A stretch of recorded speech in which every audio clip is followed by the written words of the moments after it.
Hello বন্ধুরা, knowledge লাভার চ্যানেলে তোমাদের সবাইকে স্বাগত।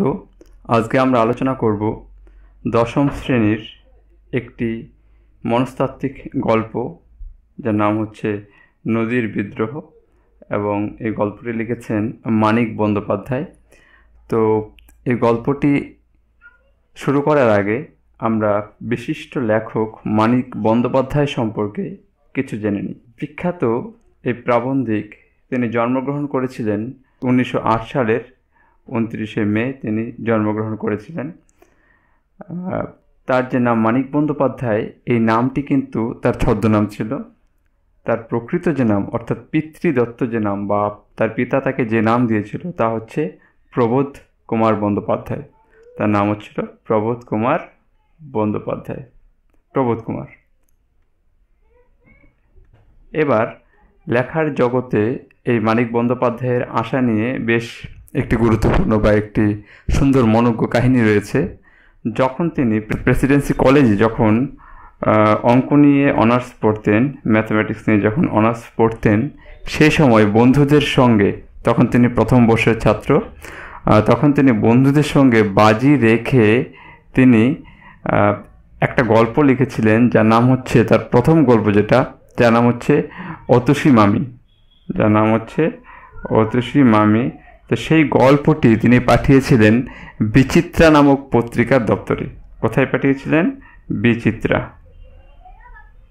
আর সেই বিচিত্রা যে পত্রিকা, তার তখন সহ সম্পাদক ছিল বিখ্যাত লেখক অচিন্ত কুমার সেনগুপ্ত। তো এরপর তার সেই গল্পটি সিলেক্ট হয়ে যায় এবং সেটা পাবলিশ করা হয়। তো প্রথম প্রকাশিত হয়েছিল তার এই অতসী মামি 1928 খ্রিস্টাব্দে। 1928 সালে এটা প্রথম প্রকাশিত হয় এবং এর পরবর্তীতে 1935 সালে তার দ্বিতীয় যে গল্প ছিল সেটা প্রকাশিত হয়েছিল, যার নাম হচ্ছে জননী। যার নাম হচ্ছে জননী, অর্থাৎ প্রথম হচ্ছে অতসী মামি 1928 সালে এবং 1935 সালে দ্বিতীয় হচ্ছে জননী। এছাড়াও তার একাধিক বিভিন্ন গুরুত্বপূর্ণ গল্প রয়েছে যেগুলো বিভিন্ন সময়ে প্রকাশিত হয়েছে। তার বিখ্যাত উপন্যাস রয়েছে, যেমন দিবারাত্রির কাব্য, পুতুল নাচের ইতিকথা, পদ্মা নদীর মাঝি, যা অত্যন্ত গুরুত্বপূর্ণ একটি উপন্যাস। এছাড়াও তার বিভিন্ন ছোট গল্প ছিল, যেমন প্রাগৈতিহাসিক, চোর, মাটির সাকি, টিকটিকি ইত্যাদি বিভিন্ন ধরনের। তিনি বিভিন্নভাবে সমাজের বিভিন্ন বিষয় তিনি তার লেখনীর মধ্য দিয়ে তুলে ধরেছেন। তো এখন আমরা এই গল্পটি মূলত আলোচনা শুরু করব। তো চলো দেরি না করে এখন গল্পটি শুরু করা যাক। নদীর বিদ্রোহ, অর্থাৎ নদী যখন বিদ্রোহ করে সেই রূপ তুলে ধরা হয়েছে। 4:45 প্যাসেঞ্জার ট্রেনটিকে রওনা করাইয়া দিয়া নদের চাঁদ নতুন সহকারীকে ডাকিয়া বলিল, আমি চলিলাম হে। অর্থাৎ এখানে নদের চাঁদ হচ্ছেন স্টেশন মাস্টার এবং তিনি 4:45 প্যাসেঞ্জার ট্রেন মানে হচ্ছে কম দূরত্বের যে যাত্রীবাহী ট্রেন, সেগুলোকে বলা হয় প্যাসেঞ্জার ট্রেন। তো সেই প্যাসেঞ্জার ট্রেনটিকে রওনা করে দিয়ে তার নতুন যে একজন সহকারী তাকে ডেকে বলল, আমি চললাম হে, অর্থাৎ আমি যাচ্ছি। নতুন সহকারী একবার মেঘাচ্ছন্ন আকাশের দিকে চাহিয়া বলিল, আগে হ্যাঁ। অর্থাৎ যাকে তিনি বলেছিলেন সেই নতুন সহকারীকে তিনি আকাশের দিকে তাকালো এবং আকাশ ছিল খুব মেঘাচ্ছন্ন, মেঘে আচ্ছন্ন ছিল, এবং তিনি উত্তর দিলেন, আগে হ্যাঁ, ঠিক আছে। নদের চাঁদ বলিল, আর বৃষ্টি হবে না কি বলো? অর্থাৎ নদের চাঁদ আকাশের দিকে তাকিয়েতে সে বলল যে আর বৃষ্টি হবে না, এবং সেটা জানতে চাইল কার কাছে? তার সহকারীর কাছে। তুমি কি বলো, আর বৃষ্টি হবে না? নতুন সহকারী একবার জলময় পৃথিবীর দিকে চাহিয়া বলিল, আগে না, এবং তিনিও সেই নদের চাঁদের সঙ্গেই গলা মেলালেন এবং তিনি বললেন যে আগে না, আর বৃষ্টি হবে না। কিন্তু তার আগে তিনি চারিদিকে যা দেখলেন, জলময় পৃথিবী, অর্থাৎ দীর্ঘদিন ধরে হয়তো বৃষ্টি হচ্ছে, আমরা পরবর্তীতে দেখব। তো সেই জলময় পৃথিবীর দিকে তাকিয়ে, চারিদিকে জলে ছলছল করছে সব, সেদিকে তাকিয়ে তারপর তিনি বললেন আবার, আগে না, হয়তো আর বৃষ্টি হবে না, কারণ অনেক বৃষ্টি হয়ে গেছে।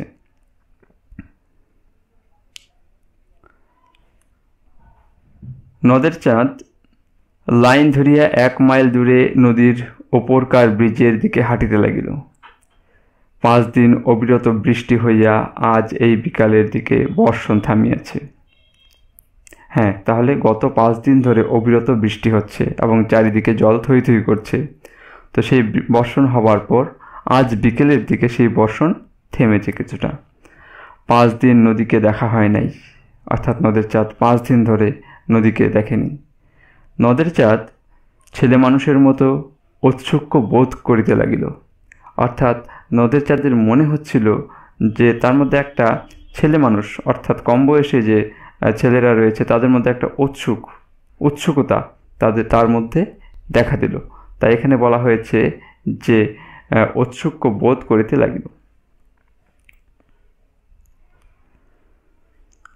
আকাশে যেমন মেঘ করিয়া আছে, হয়তো আবার কিছুক্ষণের মধ্যেই প্রবল ধারায় বর্ষণ শুরু হইয়া যাইবে। অর্থাৎ একদিকে গত 5 দিন ধরে বৃষ্টি হয়েছে, আজ বিকালে একটু বর্ষণ অর্থাৎ বৃষ্টিপাত থেমেছে, কিন্তু আকাশে প্রচুর মেঘ জমা হয়ে আছে এবং তা দেখে মনে হচ্ছে যে আর কিছুক্ষণের মধ্যে হয়তো আবার প্রবল ধারায় খুব বৃষ্টিপাত আবার শুরু হয়ে যাবে। তা হোক, ব্রিজের এক পাশে আজ চুপচাপ বসিয়া কিছুক্ষণ নদীকে না দেখিলে সে বাঁচিবে না। অর্থাৎ নদের চাঁদ তিনি হচ্ছেন একজন প্রকৃতিপ্রেমী মানুষ এবং তিনি দীর্ঘ কয়েকদিন ধরে সেই নদীকে তিনি দেখেননি। তাই বলছেন যে ব্রিজের এক পাশে চুপচাপ যদি কিছুক্ষণ তিনি নদীকে না দেখেন তাহলে হয়তো সে আর বাঁচবে না। তাই সে নদীকে দেখতে এসেছে। 5 দিনের আকাশ ভাঙা বৃষ্টি না জানি নদীকে আজ কি অপরূপ রূপ দিয়েছে এবং তার সঙ্গে তিনি এটাও মনে মনে ভাবছেন যে 5 দিনের যে আকাশ ভাঙা বৃষ্টি হয়েছে তা না জানি আজ নদীকে কত সুন্দর রূপ দিয়েছে।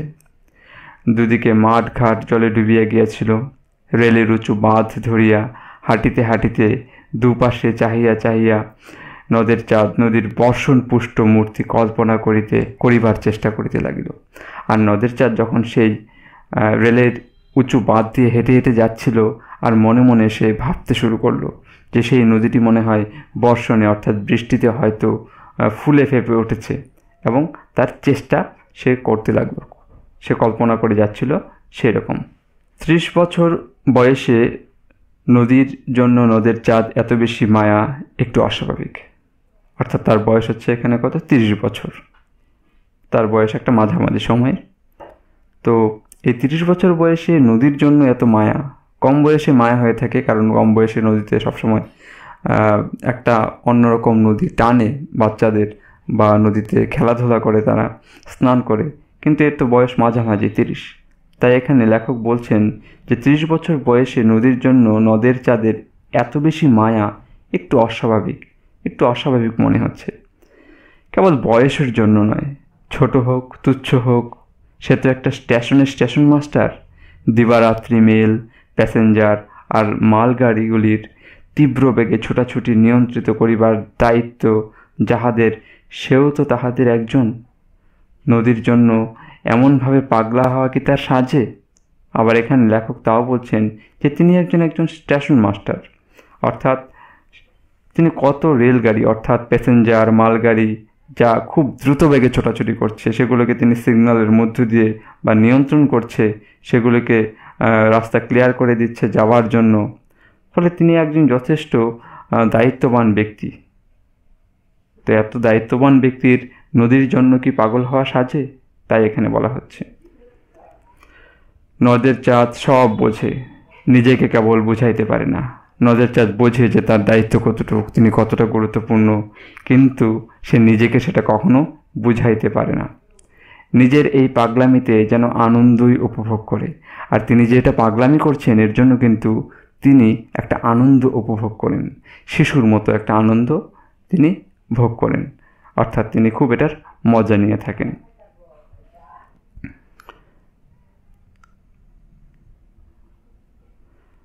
অস্বাভাবিক হোক, নদীকে এভাবে ভালোবাসিবার একটা কৈফিয়ত নদের চাঁদ দিতে পারে। হতে পারে অস্বাভাবিক, কারণ তিনি অনেকটা দায়িত্ববান ব্যক্তি, তিনি একজন স্টেশন মাস্টার, কিন্তু নদীকে এতটা বেশি ভালোবাসার একটা কৈফিয়ত কিন্তু তিনি দিতে পারেন। একটা কৈফিয়ত তার কাছে আছে এত বেশি ভালোবাসার। নদীর ধারে তার জন্ম হইয়াছে, সেই যে ছোটবেলা, নদীর ধারে তার জন্ম হয়েছে, নদীর ধারে সে মানুষ হইয়াছে, চিরদিন নদীকে সে ভালোবাসিয়াছে। অর্থাৎ তার ছোটবেলার সম্পূর্ণ সময়ই কিন্তু নদীর পাশে কেটেছে, তাই নদীকে সে ভালোবাসে।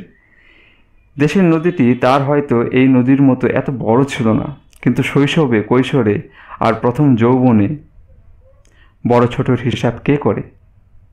কিন্তু তার যে বাড়ির পাশের নদীটি, সেটা মনে হয় এই বর্তমান যে নদীটি এর মতো বড় ছিল না, কিন্তু সে তো শৈশব এবং কৈশোর অর্থাৎ কিশোরকালে এবং যৌবনে সে সময় কিন্তু ছোট বড়র হিসাব কেউ রাখে না। তাই এখানে বলা হয়েছে ছোট বড়র হিসাব কে করে? হতে পারে সে ছোট নদী, কিন্তু ছোটবেলার থেকেই তো সে সেখান দিয়েই বড় হয়েছে। দেশের এই ক্ষীণস্রোতা নির্জীব নদীটি অসুস্থ দুর্বল আত্মীয়ার মতোই তার মমতা পাইয়াছিল। দেশের সেই ক্ষীণস্রোতা মানে শীর্ণ স্রোত যে নদীর, অর্থাৎ অল্প স্রোত যে নদীর, তাকে বলা হচ্ছে ক্ষীণস্রোতা। অর্থাৎ দেশের সেই ক্ষীণস্রোতা নির্জীব, যার মধ্যে জীবন খুব কম, নির্জীব নদীটি অসুস্থ দুর্বল আত্মীয়র মতোই মমতা পাইয়াছিল। অর্থাৎ মানুষ যেমন তার আত্মীয় দুর্বল হয়ে গেলেও তার প্রতি একটা মমতা প্রদর্শন করে, তিনিও কিন্তু সেই নদীর প্রতি মমতা প্রদর্শন করে যাচ্ছিলেন। বড় হইয়া একবার অনাবৃষ্টির বছরে নদীর ক্ষীণ স্রোতধারার প্রায় শুকাইয়া যাইবার উপক্রম করিয়াছে দেখিয়া সে প্রায় কাঁদিয়া ফেলিয়াছিল। দুরারোগ্য ব্যাধিতে ভুগিতে ভুগিতে পরমাত্মীয়া মরিয়া যাওয়ার উপক্রম করিলে মানুষ যেমন কাঁদে, অর্থাৎ সেই নদীটিকে তিনি কিন্তু তার আত্মীয় হিসেবে মনে করতেন। এবং যখন একবার অনাবৃষ্টির ফলে প্রচণ্ডভাবে শুকাইয়া গিয়েছিল সেই নদীটি এবং শুকানোর প্রায় উপক্রম হয়ে গিয়েছিল, তখন কিন্তু সে কেড়ে দিয়েছিল। তার মনে হচ্ছিল যে তার একজন খুব কাছাকাছি আত্মীয় হয়তো মৃত্যুর মুখে চলে যাচ্ছে, হয়তো সে মরে যাচ্ছে। তাই বলেছে এখানে যে ব্যাধিতে ভুগিতে ভুগিতে পরমাত্মীয়া মরিয়া যাওয়ার উপক্রম করিলে মানুষ কেঁদে ওঠে। তোমার যদি সবচেয়ে প্রিয় আত্মীয় সে যদি কাছে তোমার সামনে ব্যাধিতে মরতে শুরু করে, তাহলে যে মনের মধ্যে কষ্ট হয়, তার মনেও ঠিক একই রকম কষ্ট হয়েছে। ব্রিজের কাছাকাছি আসিয়া প্রথমবার নদীর দিকে দৃষ্টিপাত করিয়াই নদের চাঁদ স্তম্ভিত হইয়া গেল। এবার আবার তিনি যেখানে চাকরি করেন সেখানে সেই নদীটির কাছে আসলো এবং ব্রিজের কাছে আসার সঙ্গে সঙ্গেই সে স্তম্ভিত হয়ে গিয়েছে। কেন স্তম্ভিত হয়ে গেছে? 5 দিন আগেও বর্ষার জলে পরিপুষ্ট নদীর পঙ্কিল জলস্রোতে সে চাঞ্চল্য দেখিয়া গিয়েছে, কিন্তু সেই চাঞ্চল্য যেন ছিল পরিপূর্ণতার আনন্দের প্রকাশ। আজ যেন সেই নদী খেপিয়া গিয়াছে, গাঢ়তর পঙ্কিল জল ফুলিয়া ফাঁপিয়া ফেনাচ্ছ্বাসিত হইয়া ছুটিয়ে চলে। অর্থাৎ 5 দিন আগেও তিনি যখন নদীকে দেখতে এসেছিল এবং সেই নদী পরিপুষ্ট হয়েছিল এবং নদীর যে পঙ্কিল জলস্রোতে সেখানে চাঞ্চল্য দেখা গিয়েছিল। পঙ্কিল মানে কাদা গোলা ঘোলাটে এরকম, তো সেখানে একটা চাঞ্চল্য বা চঞ্চলতা দেখা গিয়েছিল, কিন্তু সেই চাঞ্চল্য যেন ছিল পরিপূর্ণতার আনন্দ। তখন মনে হচ্ছে যে নদী পরিপূর্ণ হচ্ছে এবং সেই চঞ্চলতা তার মধ্যে দেখা দিচ্ছে, এটা একটা আনন্দ। কিন্তু আজ যেন সেই নদী খেপিয়ে গিয়েছে। এবার 5 দিন বৃষ্টি হবার পর নদী মনে হয় প্রচণ্ড খেপে গিয়েছে। গাঢ়তর পঙ্কিল জল ফুলিয়া ফাঁপিয়া ফেনাচ্ছ্বাসিত হইয়া ছুটিয়া চলিয়াছে। আর সেটাই এখন কি হচ্ছে, সেই কাদা গোলা যে জল, সেটা যখন খুব তীব্র বেগে তোমরা দেখবে নদীর পাশে যদি যাও, সেখানে যদি খুব বেশি জল হয় সেখানে কিন্তু ফেনা তৈরি হতে থাকে। তাই বলেছে ফেনায় উচ্ছ্বাসিত হয়ে যেন ছুটে চলেছে। এতক্ষণ নদের চাঁদ একটি সংকীর্ণ ক্ষীণস্রোতা নদীর কথা ভাবিতেছিল। এতক্ষণ যখন সে আসছিল বাদ দিয়ে, তখন কিন্তু এই নদীর কথা ভাবছিল, তার পাশাপাশি সে ভাবছিল যে একটা সংকীর্ণ ক্ষীণস্রোতা নদীর কথা সে ভেবে ভেবে আসছিল। তার 4 বছরের চেনা এই নদীর মূর্তিকে তাই যেন আরও বেশি ভয়ঙ্কর, আরও বেশি অপরিচিত মনে হইল। আর সেই নদীই মনে হচ্ছে তার যে 4 বছরের পরিচিত নদী, অর্থাৎ তিনি 4 বছর ধরে এই নদীকে দেখছেন, সেই নদী যেন এখন ভয়ঙ্কর হয়ে উঠেছে। তাই বলল যে এটা যেন তার কাছে অপরিচিত মনে হলো।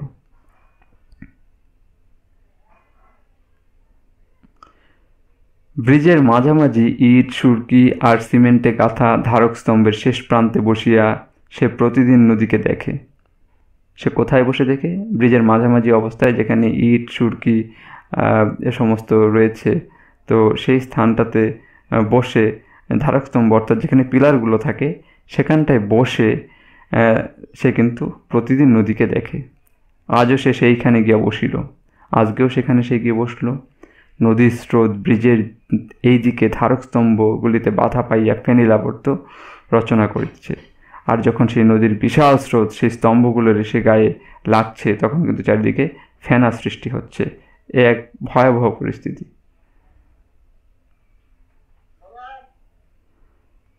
এটা একটা ভয়াবহ পরিস্থিতি।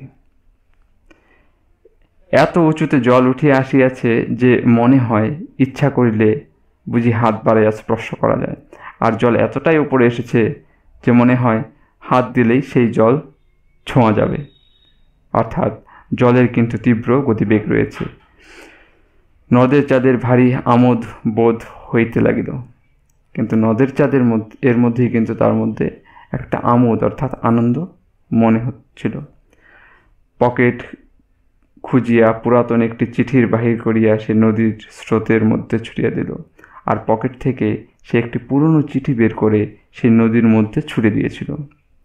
চোখের পলকে কোথায় সে অদৃশ্য হয়ে গেল চিঠিখানা। আর সেই চিঠিখানা চোখের পলকে দেখতে দেখতে কোথায় যেন অদৃশ্য হয়ে গেল। কারণ নিচে জলের যথেষ্ট গতি রয়েছে এবং সেখানে ফেনা তৈরি হচ্ছে। ফেনোচ্ছ্বাসিত সেই জলের মধ্যে চিঠি হারিয়ে গেল। উন্মত্ততার জন্যই জল প্রবাহকে আজ তার জীবন্ত মনে হইতেছিল। তার সঙ্গে খেলায় যোগ দিয়া চিঠিখানা যেন তাড়াতাড়ি লুকাইয়া ফেলিয়াছে। আর মনে হচ্ছে যে সেই বিশাল জলোচ্ছ্বাস তার সঙ্গে মনে হয় প্রাণের খেলা খেলছে।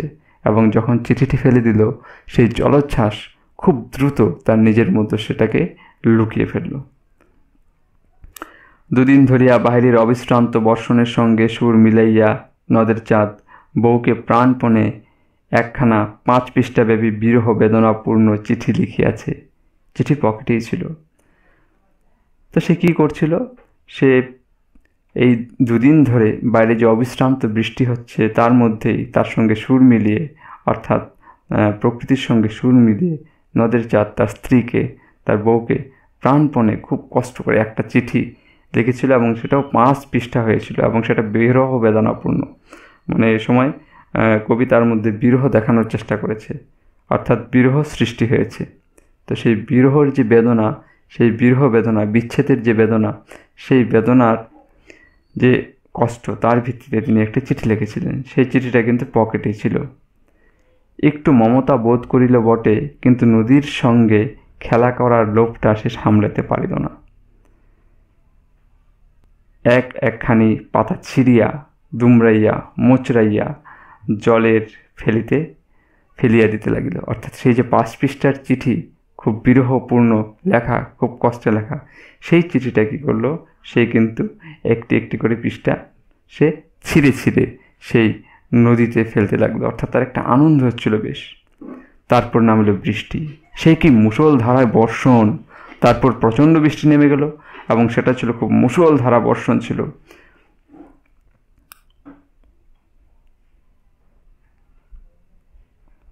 ঘণ্টা 3 বিশ্রাম করিয়া মেঘের যেন নতুন শক্তি সঞ্চিত হয়েছে। অর্থাৎ তার আগে যে ঘণ্টা 3 সেই বৃষ্টি একটু কি বলা যায় রেস্ট করছিল, অর্থাৎ বিশ্রাম নিচ্ছিল। এই বিশ্রাম করে কিন্তু মনে হয় সে নতুন করে শক্তি নিয়ে এসেছে এবং সর্বশক্তি দিয়ে সে এখন মুষলধারায় বৃষ্টি আবার শুরু করেছে। নদের চাঁদ বসিয়া বসিয়া ভিজিতে লাগিল, উঠিল না। আর নদের চাঁদ কিন্তু সেখানে বসে বসে ভিজতে লাগলো, সে উঠল না। নদী হইতে একটা অশ্রুতপূর্ব শব্দ উঠিতেছিল। তার সঙ্গে বৃষ্টির ঝমঝম শব্দ মিশিয়া হঠাৎ একটা সঙ্গত সৃষ্টি করিয়াছে যে নদের চাঁদ মন হইতে ছেলে মানুষই আমোদ মিলাইয়া গেল। তার মনে হইতে লাগিল এই ভীষণ মধুর শব্দ শুনিতে শুনিতে সর্বাঙ্গ অবসন্ন হইয়া আসিতেছে।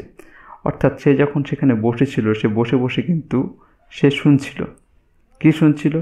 যে নদী এরকম জলোচ্ছ্বাসের ফলে সেখানে একটা অশ্রুতপূর্ব শব্দ শোনা যাচ্ছিল।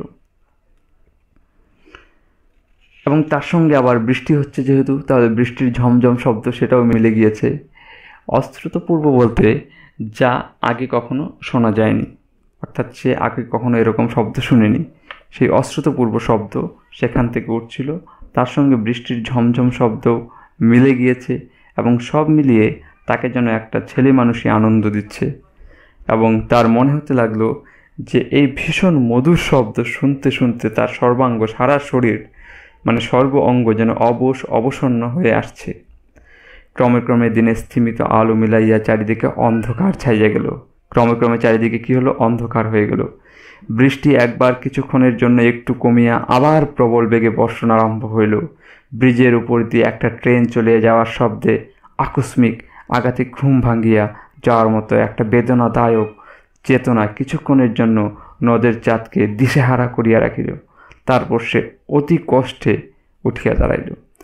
অর্থাৎ দীর্ঘক্ষণ সে সেখানে থাকতে থাকতে তার মধ্যে সে যেন একটা অন্য জগতে চলে গিয়েছে। এবং সেই অন্য জগতে চলে যাওয়া থেকে আকস্মাৎ, মানে হঠাৎ করে তার এই ধ্যান ভাঙল কি? তার এই ধ্যান ভাঙল হচ্ছে হঠাৎ করে একটি ট্রেন যখন চলে যাচ্ছিল, সেই ট্রেনটি তার ধ্যান ভাঙল। এ কথাই সেখানে, এবং এর ফলে দেখা যাচ্ছে যে নদের চাঁদ দিশেহারা হয়ে গেল এবং খুব কষ্ট করে সেখান থেকে সে উঠে দাঁড়ালো।